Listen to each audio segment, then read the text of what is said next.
Thank you, Secretary. Appreciate your time this afternoon. To follow up on my colleague's question about local funding and local options, has there been any discussion about giving local governments more options to control their costs at the local level, allowing local municipalities to opt out of prevailing wage or other costly mandates coming down from the state?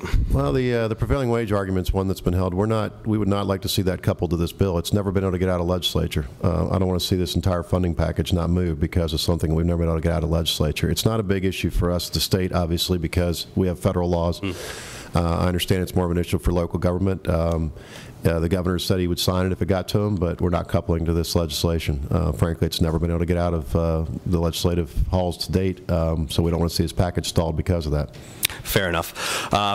Other issue I deal with a lot in my district office is actually stormwater runoff. Usually I have constituents that come and say, I talk to my local government, local says talk to the state. When I contact my local PennDOT representative, they say go talk to the local township. So I spend many, many hours with your staff and the township staff trying to mitigate stormwater issues. Obviously, local governments, when they have new plans, have to come up with stormwater management plans.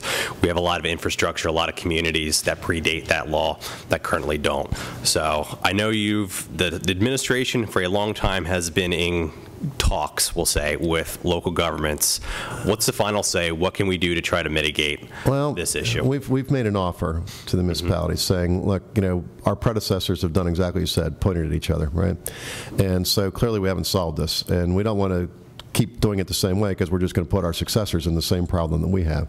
So we've offered that if there's condition problems with the pipes in the road, we'll take care of it. All right, regardless of why the condition problems are there, whether they've added water to it from off-site drainage or whatever the reasons are, we'll take care of it.